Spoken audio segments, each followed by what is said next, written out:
Hi everyone, Harley here again, bringing you another tutorial of the Radix endeavor. Today we'll be talking about managing your classes using the dashboard. Alright, so now we've created a class.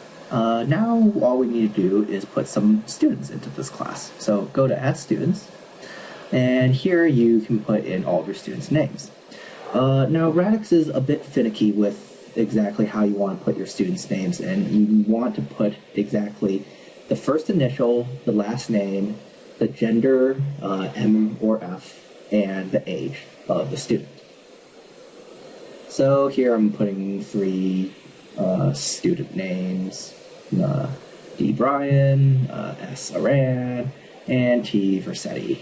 And kudos for you if you know what exactly these names are actually referring to. Okay, so these names are now in.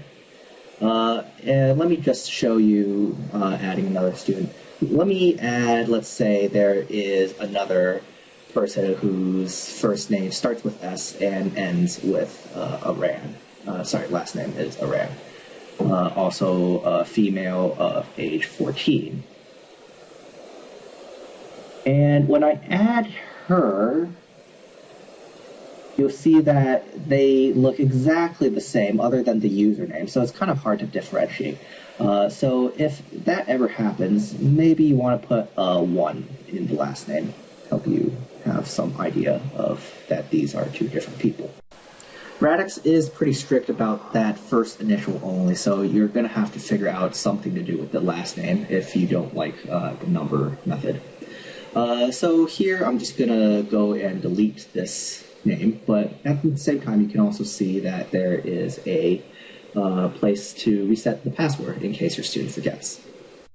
Once you have your class roster set, you can go to print roster to see everyone's information, particularly their usernames, all together in one place.